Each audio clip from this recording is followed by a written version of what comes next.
అస్సలు మనిషికి కష్టాలు ఎందుకు వస్తాయి, వాటికి గల కారణాలు ఏమిటో తెలుసుకుందాం. మొట్టమొదటిది ఆర్థిక సమస్యలు. ఈ ఆర్థిక సమస్యల వల్ల చాలా కష్టాలు మనిషికి సంభవిస్తాయి. ఈ ఆర్థిక సమస్య అనేది లేకపోతే మనిషికి చాలా వరకు ఈ ఆర్థిక సమస్యల ద్వారా అన్ని సమస్యలు కూడా ఇంచుమించు పరిష్కారం అయిపోతాయి. రెండవది అనారోగ్యాలు. ప్రతి మనిషి కూడా ఏదో ఒక ఇంచుమించు చాలామంది వయసులను బట్టి అనారోగ్యాలతో బాధపడుతూ ఉంటారు. ఇవి చాలా విపరీతమైనటువంటి కష్టాలు. పెట్టే ఖర్చులు పెడుతూ కూడా హాస్పిటల్స్కి మానసికంగా శారీరకంగా చాలా బాధలు పడుతూ ఉండడం ఇది ఒక కారణం. మూడవది మానసిక ఒత్తిడి. ఈనాటి యుగంలో ప్రతి మనిషి కూడా మానసికంగా చాలా ఒత్తిళ్లను ఎదుర్కోవాల్సిన పరిస్థితులు ఏర్పడ్డాయి. పసిపిల్లవాడి దగ్గర నుంచి కూడా ముసలితనం వరకు ఉన్న వాళ్ళకు అందరూ కూడా ఈ మానసిక ఒత్తిడిని ఎదుర్కోవాల్సిన పరిస్థితులు ఈనాడు ఏర్పడి ఉన్నాయి. ఈ మానసిక ఒత్తిడి వల్ల విపరీతమైనటువంటి కష్టాలు వస్తాయి.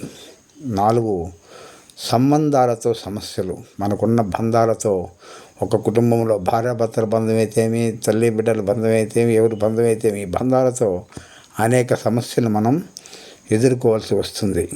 వాళ్ళు చేసే పనులు మనం చెప్పినట్టు వినక, వాళ్ళు మంచి నడవడిక నడుచుకోక, ఈ బంధాలతో అనేక సమస్యలు కష్టాలు వస్తాయి. ఆఖరిది పూర్వజన్మ కర్మ సుకృతం. పూర్వజన్మానుసారంగా మనం పాపాలు చేస్తుంటే అవి ఈ జన్మలో అనుభవిస్తామని, పుణ్యాలు చేస్తుంటే ఈ జన్మలో అనుభవిస్తామని పూర్వజన్మ కర్మ సిద్ధాంతం అది ఉందో లేదో మనకు తెలియదు. కానీ ఆ యొక్క కర్మ సిద్ధాంతం ద్వారా మనం ఎంత బాగా నడవడికగా నడుచుకున్నా కూడా ఆ వచ్చే కష్టాలు ఈ పూర్వజన్మ సుకృతం వల్ల వస్తాయని మనం పెద్దలు చెప్తారు. అవి మనం భావిస్తాం. ఇవి కాకుండా సామాజిక వివక్ష, అధిక పనిభారం, సరి అయిన జీవన శైలి లేకపోవడం మరియు అనవసరమైన కోరికలను కోరుకోవడం, అధిక పనిభారం,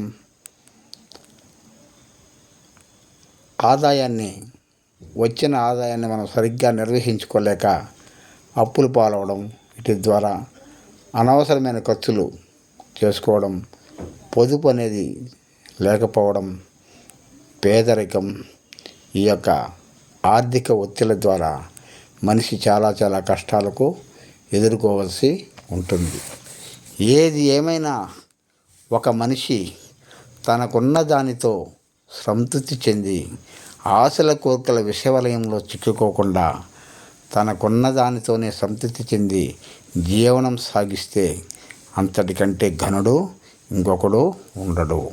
అస్సలు మనిషి అనేవాడు ఎవరయ్యా మంచి మనిషి అంటే బాగా డబ్బులున్న వాళ్ళు కాదు, మరీ లేని పేదవాడు కాదు. ఒక మనిషి ఎవడు అంటే తనకు ఉన్నదానితో సంతృప్తి చెంది ఆహ్లాదకరంగా జీవనం సాగించి, ఒక్క మనిషికి కూడా అప్పు అనేది లేకుండా జీవనం సాగించగలిగితే ఆ మనిషి నిజంగా ధన్యుడు. ఎందుకంటే ఈ యొక్క మనిషి యొక్క జీవితం నీటి బుడగ, ఎప్పుడు ఉంటాడో ఎప్పుడు పోతాడో తెలియదు. చచ్చిపోయి మనం పండుకొని మన బంధువులు ఏడుస్తూ ఉంటే, ఇదిగో అమ్మ మీ ఆయన ఎంత ఇవ్వాలనే ప్రోనోట్లు ఎత్తుకొని వస్తే ఈ బాధల్లో ఆ బాధలు కుటుంబ సభ్యులు భరించరానటువంటివి. మనకు కుటుంబ సభ్యులకి ఇచ్చే వరం ఏమిటంటే, మనం సంపాదించి ఇచ్చినా ఇవ్వకపోయినా అప్పు అనేది లేకుండా మనిషి జీవించగలిగితే వాడు నిజమైన ధన్యుడు. ఆ కుటుంబానికి వాడు ఎంతో మేలు చేసినటువంటి పరమాత్ముడితో సమానము. ఇది నిత్య సత్యం.